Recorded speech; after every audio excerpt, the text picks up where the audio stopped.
Good Erev Shabbos, Parshas Vayera. We have an interesting pasuk in this week's Sedra that Avraham made a great feast on the day that Yitzchak was, well, what exactly happened on this day? The pasuk says, Biyom higamel Yitzchak, on the day that Yitzchak was higamel. What does this word gamal mean? So here we have a dispute amongst the commentators what exactly the word means. Some say Biyom higamal means on the day that Yitzchak was weaned. So how old is that? 2, 3, 4, whatever it might be for a particular child, whatever it was for Yitzchak, is not relevant. What is relevant is that it's an early age. Biyom higamel, the day that he was weaned. However, others suggest that Biyom higamel means it was the day of his bar mitzvah. Now that's 13 years of age. So it seems that this is one of those times when two different commentators or midrashim are impossible to weave together into a symphonic whole. But indeed, Rabbi Yochanan Zweig suggests that there's a beautiful thought here, and that is that the common denominator of Biyom higamel as bar mitzvah, or Yom higamel as the day was weaned, means independent. When a child is young, they are entirely dependent on their mother, or sometimes that both of their parents. But when they're very, very young and the mother is feeding the child, biologically breastfeeding a child, there is the most physical of dependence on the mother. And then at some point, the child is weaned and becomes some level of independence. And similarly, that's the case spiritually, emotionally, socially, mental maturity. Just when a child becomes bar mitzvah, or in the case of a girl, bat mitzvah, then there is a level, hopefully, of the social maturity and emotional maturity that lets the child be independent, and if not in our day and age entirely independent, but certainly more on the road. And it is interesting, therefore, that we refer to a bar mitzvah as a bar mitzvah, not as a ben mitzvah. Ben mitzvah is the Hebrew, and bar mitzvah is Aramaic. And the word bar in Aramaic means outside or separate from. That is to say that this child is now somewhat separate, independent of their parent. Or similarly, we find in the Talmud the term bar, it means outside or separate from, in financial matters, when determining a fifth of a penalty or a fifth of something that has to be paid. The Talmud sometimes uses the term chamishis milabar, a fifth from the outside, which means there are two ways to divide up a whole. Either 4 quarters and you add a fifth quarter after that, or a fifth of the whole.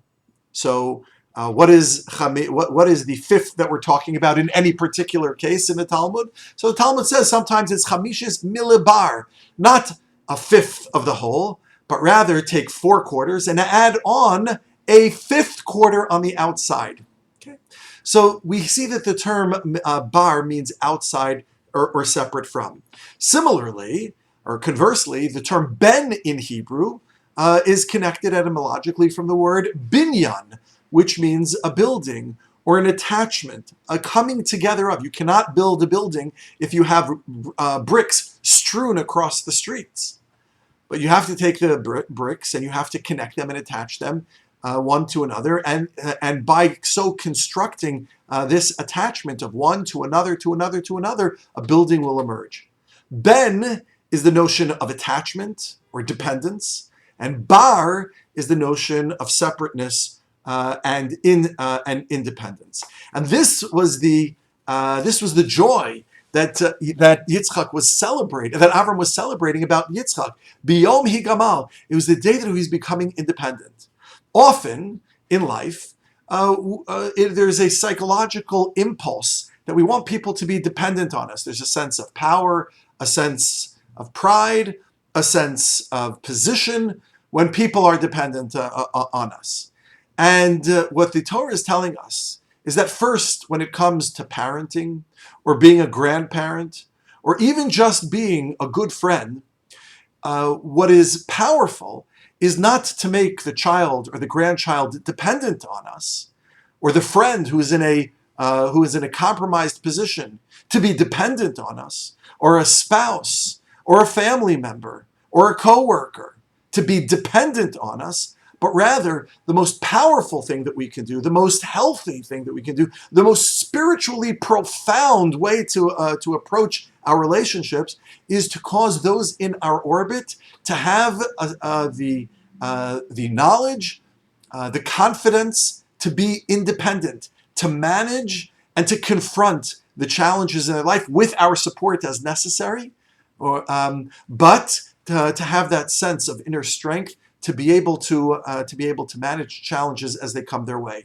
This was what Avraham was indeed celebrating, and as Avraham celebrated Biyom Higamel Yitzchak, on this day that Yitzchak became independent, this is the legacy of Avraham Avinu, is that each of us should be able to, number one, be independent ourselves, emotionally, intellectually, spiritually, and thus give that gift to those around us. The only one for whom we can be dependent and we must be dependent on is the one who is dependent on no one, and that is the Ribono Shel Olam, HaKadosh Baruch Hu himself.